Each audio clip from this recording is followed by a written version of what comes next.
Hello bachcho, let's read the question.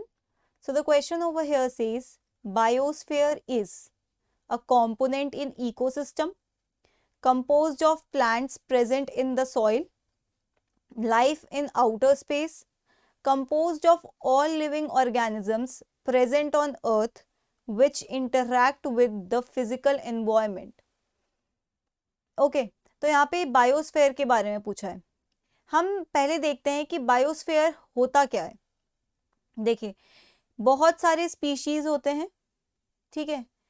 तो जब बहुत सारे इंडिविजुअल्स एक स्पीशीज के मिलकर एक जगह पर रहते हैं एक टाइम पे, तो उसे पॉपुलेशन कहते हैं। तो अगर मैं पूछूं पॉपुलेशन क्या है, तो population is a group of individuals belonging to same species.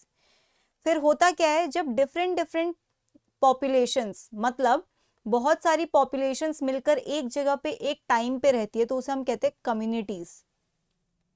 Community हुआ क्या, देखिए ये ट्राइंगल एक स्पीशीज है, ठीक है। तो जब एक ही स्पीशीज के बहुत सारे इंडिविजुअल रहते हैं तो इसे क्या कहते हैं हम, पॉपुलेशन।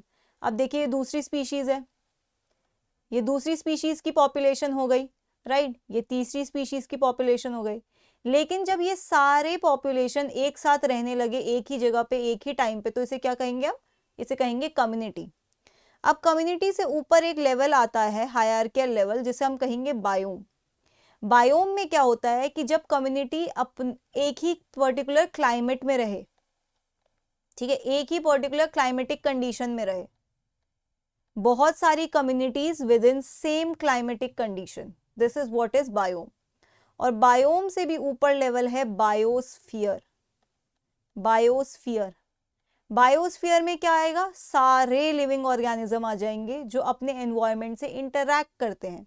अब देखते हैं हम यहाँ पे हुआ क्या। जब हम स्पीशीज लेवल की बात कर रहे हैं तो हम एक इंडिविजुअल की बात कर रहे हैं। फिर पॉपुलेशन में हम बता रहे हैं कि ये स्पीशीज एक साथ रहते हैं, ये पॉपुलेशन हो गई। कम्युनिटी में हम क्या कहते हैं, कम्युनिटी में कहते हैं कि आपकी बहुत सारी पॉपुलेशन एक साथ रहने लगी। लेकिन जब हम बायोम की बात करते हैं तो हम एक क्लाइमेटिक कंडीशन की बात करते हैं, और बायोस्फीयर की बात करें तो सारे लिविंग ऑर्गेनिज्म की बात कर रहे हैं। और वो कहाँ रह रहे हैं, वो एक ही एनवायरनमेंट में रह रहे हैं और एक दूसरे के साथ इंटरैक्ट कर रहे हैं। ओके, तो अब हम अपने ऑप्शन में देखते हैं तो कौन सा फिट बैठेगा, ऑप्शन डी। क्या लिखा है, composed of all living organism present on earth, ठीक है, interact with the physical environment, अपने एनवायरनमेंट के साथ इंटरैक्ट कर रहे हूँ। ओके, तो आपका फाइनल आंसर क्या बनेगा, option D. So that's it for the question. I hope you understood it well. Best of luck.